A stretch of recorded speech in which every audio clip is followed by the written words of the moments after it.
friends again. All right, so we're going to read, this is chapter 2 of SUPERFUDGE. All right, you ready? All right, chapter 2, Coochie Coochie Coo. Before the end of the week, Fudge asked the big question. Mom, how did that baby get inside of you? So Mom borrowed my copy of How Babies Are Made, and she read it to Fudge. As soon as he had the facts straight, he was telling anybody and everybody exactly what happened. He told Henry, our elevator operator. Henry smiled and said, "That's a mouthful for a small fry like you." He told the checker at the supermarket. Her eyes got bigger and bigger until Mom said, "That's enough, Fudgy." "But I'm not getting to the good part," Fudge said. "Peter," Mom said, "it's getting very warm in here. Why don't you take Fudge outside?" He saw a pregnant woman on the bus and said, "I know what's growing inside you, and I know how it got there, too." The woman got up and changed her seat. He told Grandma. He said to my mother, she said to my mother, "Anne, do you think it's wise for him to know so much? In my days, we talked about the stork." "What's a stork?" Fudge asked. "It's a big bird," I told him. "Like Big Bird on Sesame Street?" "Not exactly." "I like birds," Fudge said. "I want to be one when I grow up." "You can't be a bird," Grandma said. "Well, why not?" he said. "Because you're a boy." "So what?" Fudge said, and he laughed like crazy and turned somersaults on the floor. Fudge never stopped talking about his favorite subject. He told his preschool class, and his teacher was so impressed, she phoned and asked Mom to come to school. The children had a lot of questions for her, so Mom went to Fudgy's class and enjoyed it so much she offered to come to my class too. I told her, "No thanks." I hadn't told anyone she was going to have a baby, except Jimmy Fargo. I tell him just about everything. And Sheila Tubman knew, because she lives in our building and can see that my mom is pregnant. "She's very old to have a baby, isn't she?" Sheila asked one afternoon. "She's 34, I said. Sheila opened her mouth. "Oh, she's really old." "She's not as old as your mother," I said. I had no idea how old Mrs. Tubman was, but Sheila's sister, Libby, was 13, so I guessed that Mrs. Tubman was older than Mom. "But you don't see my mother having a baby, do you?" Sheila asked. "No, but..." I couldn't think of anything else to say. I didn't understand what she was getting at anyway. When I went upstairs, I asked Mom, "Isn't 34 old to be having a baby?" "I don't think so," Mom said. "Why?" "Just wondering." "Grandma had Aunt Linda when she was 38. "Oh," I said. So my mother wasn't the oldest woman in the world to have a baby, and Sheila didn't know what she was talking about, as usual. On February 26th, while my 5th grade class was on a trip to the Metropolitan Museum of Art, my sister was born. Later, I found out she was born at exactly 2:04 in the afternoon, just as we were in the Egyptian room, studying the mummies. They named her Tamara Roxanne, but for weeks everyone called her the baby. "The baby is crying. The baby is hungry. Shush! The baby is sleeping." Soon, instead of calling her the baby, Mom started saying weird things like, "How's my little Tootsie Wootsie?" Or if the baby could answer her, "Does my little Tootsie Wootsie need to be changed?" "Yes, almost always." "Does little Tootsie Wootsie need a feeding?" "Yes, almost always." And Mom's little Tootsie Wootsie never slept more than 2 hours at a time. Every night I'd wake up to her howls. Turtle, who slept in the foot of my bed, woke up too. Then he'd howl along with her. A regular duet. By the time she was 1 month old, everybody was calling her Tootsie. Right away, I could see that there would be problems. I tried to warn my mother and father. "When she goes to school with a name like that, the kids are going to tease her. They'll call her Tootsie Roll, or worse." Mom and Dad just laughed. Oh, Peter, you're so funny. Only I wasn't being funny at all. I knew what I was talking about, but there was nothing I could do about it. I had a brother called Fudge, and now I had a sister called Tootsie. Maybe what my parents really wanted was a candy factory. I wondered how come I got off so easy. Tootsie was so much smaller than I'd expected, but she was tough. I found that out when Fudge tried to pull off her toes. I just wanted to see what would happen, he explained when Tootsie screamed. You must never do that again, Mom told him. How would you like it if Peter tried to pull off your toes? I couldn't help laughing at that one. Peter knows my toes don't come off, Fudge said. Well, neither do Tootsie's, Mom said. One afternoon, when I came home from school, Tootsie wasn't in her crib. I figured Mom was feeding her, so I went to her bedroom to say hello. Mom was lying on her bed with her hands over her eyes. Hi, I said. Where's Tootsie? In her crib, asleep, Mom muttered. No, she's not.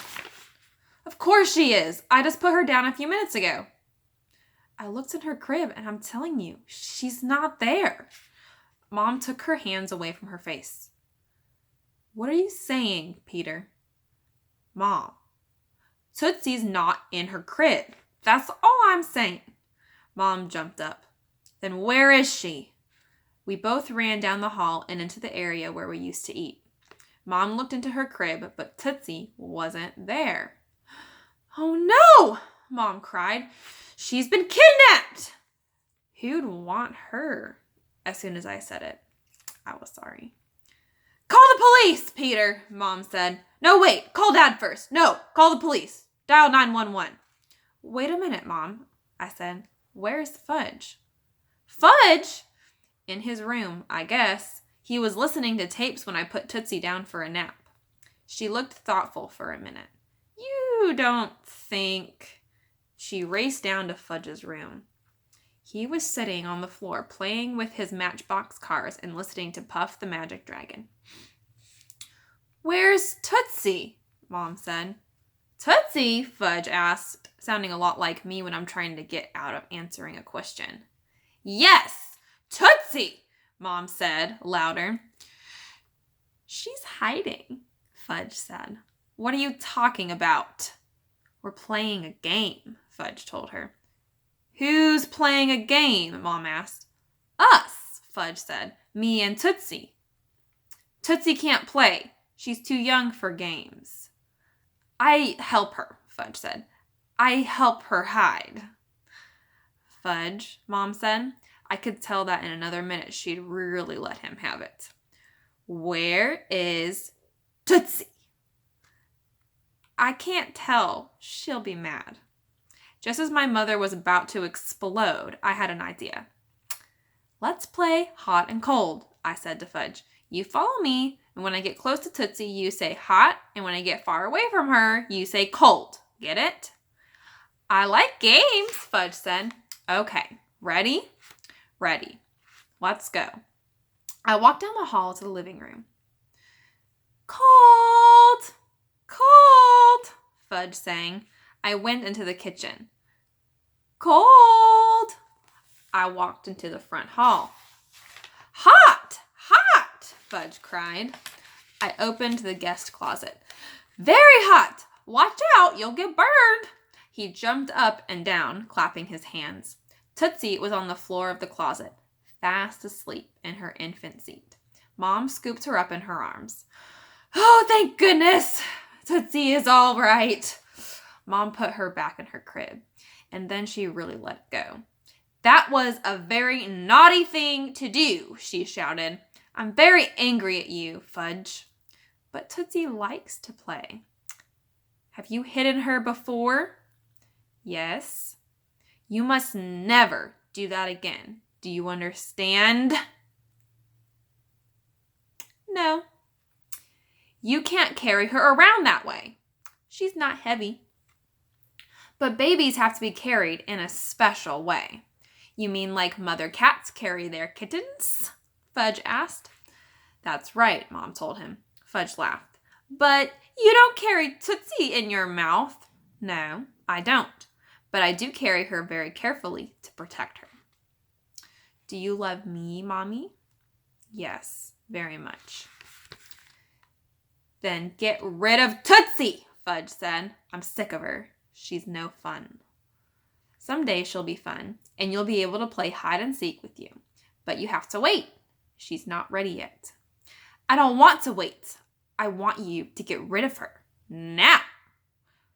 Tootsie is our baby. Well, I'm your baby. You're my little boy. No, I'm your baby, he said. All right, Mom said. You're my baby too. Then pick me up like you do Tootsie. Mom opened her arms and Fudge jumped up into them. He rested his head on Mom's shoulder, shoved his fingers in his mouth, and slurped on them. I know it's kind of dumb, but just for a minute, I wished I could be Mom's baby again too. After that, whenever we had company, Fudge tried to tell Tootsie. You like the baby, he'd asked? Oh, yes, she's just adorable. Then you can have her for a quarter. When that didn't work, he tried to give her away. We have a baby upstairs and you can have her for free, he'd say to anyone on the street. When that didn't work, he tried to pay to have someone take her away. I'll give you a quarter if you take her to your house and never bring her back. He tried that with Sheila Tubman. My mother told me when I was born, Libby wanted to get rid of me too, Sheila said. Who could blame her, I thought. But she got over it. And so will you, she told Fudge. Fudge kicked Sheila, then he ran down the hall. Fudge stood over Tootsie's crib. Lucky for her, she doesn't look like you, Peter. What's that supposed to mean, I said. Look in the mirror sometime. We talk to her like she's a regular person, I said. But she's not a regular person, Sheila told me. She's a baby. So you don't have to make those noises at her. But she likes them. Watch this. If I tickle under her chin, she smiles. It's just like she's smiling, but really it's gas. Oh no, Tootsie is smiling just for me, aren't you, you little precious thing? It did look like Tootsie was smiling. But why would anyone smile at Sheila Tubman, even a baby? That night, Fudge climbed into Tootsie's crib. I'm the baby, he said. Ga, ga, ga. Dad lifted him out of the crib. You're a big boy. You sleep in the big boy bed. No, I'm not a big boy. I'm a baby. Wah, wah, wah. I decided it was time to have a little talk with the kid. So I said, Hey, Fudge, you want me to read you a story? Yes? Okay, get into bed and I'll be right there. I brushed my teeth and put on my pajamas. When I got to Fudge's room, he was sitting in bed with his favorite book spread out across his lap. Arthur the Anteater. Read, he said. I sat down next to him. Aren't you tired of acting like a baby? I asked him. No, he said. I thought you wanted to be like me. I do. Well, you can't be a baby and be like me too. Why not? He said.